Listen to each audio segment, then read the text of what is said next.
B दिया हुआ है, ठीक है। बी मतलब मैग्नेटिक फ्लक्स डेंसिटी, मान लीजिए ये, ठीक है ना। डेंसिटी मतलब क्या, फ्लक्स को जो है एरिया से डिवाइड कीजिएगा तो डेंसिटी मिलेगा, समझे ना। तो ये जो है फ्लक्स डेंसिटी है, मतलब देखिए इसको वैल्यू क्या दिया है, 0.85 वेबर पर मीटर स्क्वायर। पर मीटर स्क्वायर मतलब क्या, डेंसिटी है, समझ गए ना। तो ये यूनिट एरिया में जो है फ्लक्स का इंटेंसिटी इतना है, क्लियर। करंट आई आपको दिया हुआ है।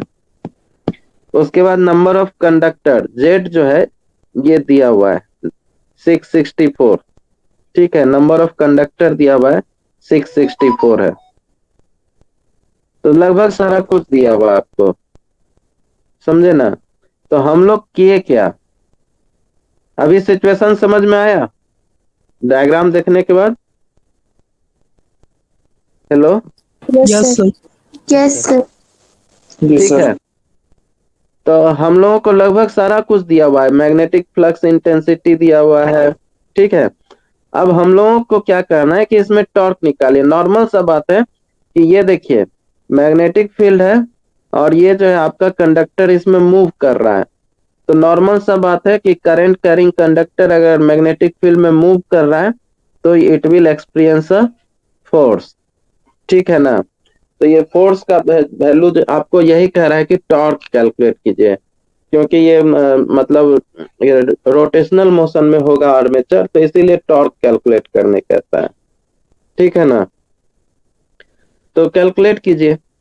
तो लगभग सब कुछ दिया हुआ है, तो हम लोग एक कंडक्टर कंसीडर किए, ठीक है। ये एक कंडक्टर को कंसीडर किए और इस पर क्या फोर्स लग रहा है ये हम लोग कैलकुलेट कर रहे हैं, ठीक है ना। तो F इज इक्वल टू क्या होता है, ये मैग्नेटिक, ये करंट कैरिंग कंडक्टर है और ये मैग्नेटिक फील्ड है, इसमें इसको प्लेस किए हैं। तो it will experience a force F is equal to ILB, ठीक है ना। तो इसी रूल को लगाकर हम लोग जो है यहाँ पर कैलकुलेट किए फोर्स को। अब क्लियर हुआ। Yes sir. Yes sir. ठीक है ना। तो इसी रूल को लगाए हम लोग, पहले से कंडीशन देखे उसके बाद इसी रूल को लगाकर हम लोग फोर्स कैलकुलेट किए। तो फोर्स तो मतलब लीनियर मोशन काउंट करेगा आपको जो है। रोटेशनल के लिए क्या है, यहाँ पर ये फिक्स है, ये रेडियस आर दिया हुआ है तो उससे मल्टीप्लाई कीजिए, तो ये रोटेशनल मोशन टॉर्क जो है काउज कर रहा है, ठीक है। तो टॉर्क का वैल्यू कैलकुलेट कर लिए, ठीक है ना। तो अभी जो है एक कंडक्टर पर टॉर्क जो है कैलकुलेट किए। अब आपको क्या करना है, टोटल जितना भी कंडक्टर दिया है सभी के लिए टॉर्क कैलकुलेट करना है। तो एक कंडक्टर इतना दे रहा है तो सभी कितना देगा, है ना। तो नॉर्मली आपको नंबर ऑफ कंडक्टर से मल्टीप्लाई कर दीजिए और कुछ नहीं। सर हो गया इफेक्टिव तो टोटल कंडक्टर से हाँ। हाँ, मल्टीप्लाई करेंगे इफेक्टिव कंडक्टर से कि टोटल कंडक्टर से? इफेक्टिव, इफेक्टिव से टोटल ना? कंडक्ट, हाँ इफेक्टिव से, मतलब यस। 664 क्रॉस 0.7 क्रॉस, 4424.65 आ रहा है।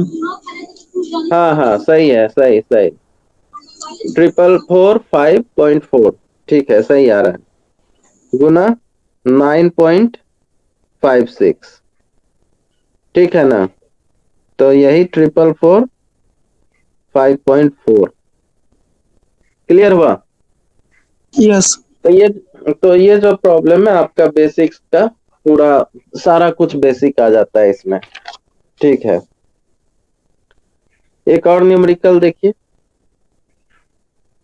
इसको मिटा रहे हैं, ठीक है। सर एक और हॉर्स पावर भी न्यूमेरिकल देखिए। कैलकुलेट करना है। सेकंड भी था ना, हॉर्स पावर आउटपुट एट अरे ढाई। कुछ नहीं, उसको 745 से डिवाइड कर दो ना, 746 से या 745 से डिवाइड कर दो, ठीक है ना। सो टॉप ये है ना, पावर आउटपुट, पावर आउटपुट क्या हो जाएगा,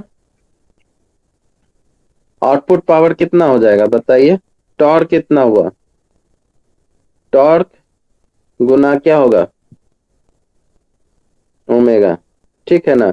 power is equal to torque गुना ओमेगा। तो ये कैलकुलेट कर लीजिए, ठीक है। तो टॉर्क कितना आपको आया, 444.5. ओमेगा के लिए क्या कीजिएगा, आपको दिया हुआ है, एक मिनट, हाँ स्पीड दिया हुआ है 250 आरपीएम पर कैलकुलेट करना है, ठीक है। तो 250, ठीक है। तो उसके बाद क्या है, आरपीएम है, समझे। और आपको देखिए पावर आउटपुट जब भी लिखिएगा तो मतलब चाहे तो वाट में चाहे हॉर्स पावर में इस तरह से लिखना है, ठीक है, या हॉर्स पावर में इस तरह से लिखना है। तो लेकिन यहाँ पर जो है तब इसमें जो है क्या होगा, आपका ओमेगा जो होना चाहिए that should be in radian पर सेकेंड, ठीक है ना। ये रेडियन पर सेकेंड में होना चाहिए, मतलब सबका सब एमकेएस यूनिट में होना चाहिए। तो ये जो है आपका राउंड पर मिनट में है, तो इसको कन्वर्ट करोगे रेडियन पर सेकेंड में। तो कन्वर्ट करके बताओ कैसे करोगे, कैसे कन्वर्ट करोगे, प्रॉब्लम समझे। ये आपको पावर जो है that is equal to T into omega, omega जो है मतलब रोटेशन, ठीक है, रेडियन पर सेकेंड में होना चाहिए। आपको दिया है राउंड पर मिनट में, कैसे कन्वर्ट करोगे बताइए। Sir 2πn/60। बता रहे, ठीक है। देखिए 250 राउंड है, ठीक है ना, ये क्या है 250 राउंड है। तो एक राउंड में कितना एंगल ट्रेवल करेगा, 360, ठीक यस है। सर। या नहीं तो 2 पाई रेडियन, एक राउंड में कितना ट्रेवल करेगा, 2 पाई रेडियन या 360 डिग्री। तो हम लोगों को रेडियन पर सेकेंड में कन्वर्ट करना है, तो ये क्या हो जाएगा, 2 पाई रेडियन से मल्टीप्लाई कर दीजिए, ठीक है ना। तो एक राउंड जो है कन्वर्ट हो गया रेडियन में, और मिनट है ये, ठीक है। तो आपको क्या करना है, सेकेंड में कन्वर्ट करना है। तो दैट मीन्स इसको 60 से डिवाइड कीजिए। समझ में आ गया कैसे यस राउंड पर सर। मिनट, क्लियर है। तो अब आपका ये जो है दिस वन, तो ये टॉर्क हो गया, तो ये आपको जो है वाट में देगा, ठीक है। इसको जो है 746 या 745 से डिवाइड कर दीजिए, हॉर्स पावर में आपको मिल जाएगा, ठीक है। तो दिस वन क्लियर है।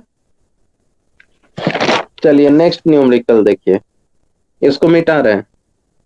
सर यहाँ ओमेगा क्या है? ओमेगा रोटेशनल वेलोसिटी, ये दिस वन, ये रोटेशन जो होगा दैट वन, समझे। तो ओमेगा जो रोटेशनल वेलोसिटी है, ठीक है। नेक्स्ट देखिए,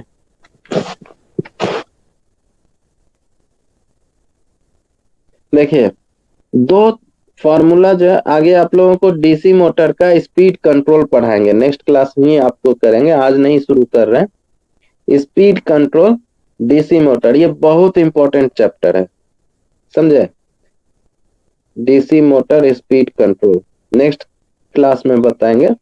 तो उससे पहले ना हम लोग दो फॉर्मूला जो है इसको जो है थोड़ा सा दिमाग में बैठा लीजिए। टॉर्क इज इक्वल टू के फाई आई ए होता है, ठीक है।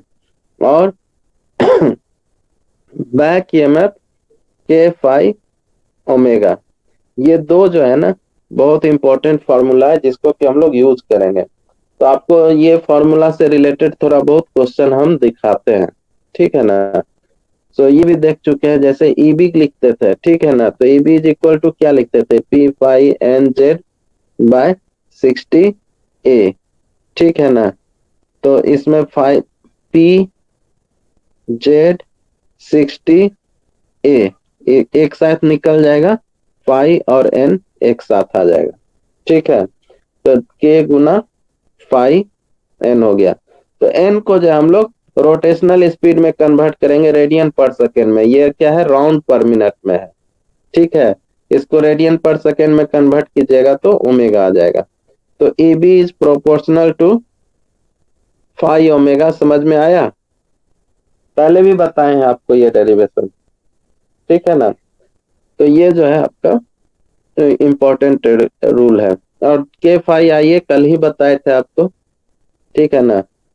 अगेन इसी तरह से निकल कर आएगा। टॉर्क इज इक्वल टू क्या होता था, P phi Z I A by 2 pi A, ठीक है? तो यहाँ से फाई और आई ए निकल गया, बाकी सारा constant. So torque is proportional to phi I A. तो ये दो इंपॉर्टेंट रूल है, इसको ध्यान में रखिएगा, ठीक है? एक और न्यूमेरिकल देखिए, ठीक है? पहला न्यूमेरिकल, ए